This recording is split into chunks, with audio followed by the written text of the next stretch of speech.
Angel Organics donkey milks తో soaps చేస్తాము. అన్ని organic hand made soaps are available. They are anti aging and wrinkle free soaps.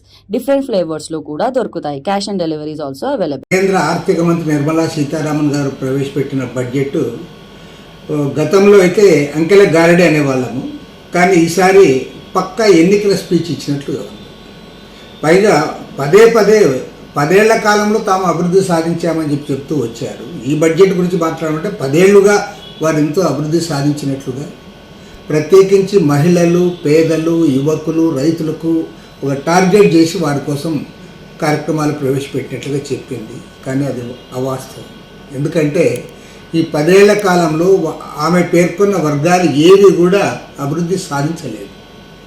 రైతులు ఇప్పటికి కూడా అప్పుల పాలయ్యారు, అప్పుల్లో ఉన్నారు. గిట్టుబాటు ధరలు కూడా వాళ్ళకి లభ్యం కావడం లేదు.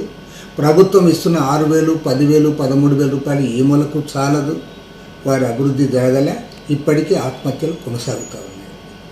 తర్వాత యువకుల గురించి చాలా గొప్పగా చెప్పింది ఆమె. యువకులకి మీరు 2014 ఎన్నికలు చాలా క్లియర్గా చెప్పారు.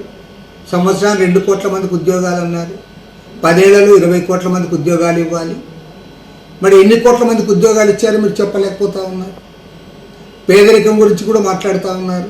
25 కోట్ల మంది పేదలు విముక్తి అయ్యారు. వారందరూ కూడా బిలో పవర్టీ లైన్ నుంచి అబోవ్ పవర్టీ లైన్కి వచ్చని చెప్పారు. మరి 25 కోట్ల మంది పేదలందరూ కూడా పైకి వచ్చింటే దేశంలో 80 కోట్ల మందికి ఉచిత రేషన్ ఎందుకు ఇస్తూ ఉన్నారో దానికి వారే సమాధానం చెప్పాలి. వారందరూ పేదరికం నుంచి బయటపడి ఉంటే వాళ్ళకి ఉచిత రేషన్ ఎందుకు ఇస్తూ ఉన్నారు? వాళ్ళు పేదరికంలో ఉన్నారు కాబట్టి ఉచిత రేషన్ ఇస్తూ ఉన్నారు. అదేవిధంగా మహిళల గురించి కూడా మాట్లాడింది. చాలా సంతోషం. ఎందుకంటే ఒక మహిళా ఆర్థిక మంత్రి 6 సార్లు బడ్జెట్ ప్రవేశపెట్టింది.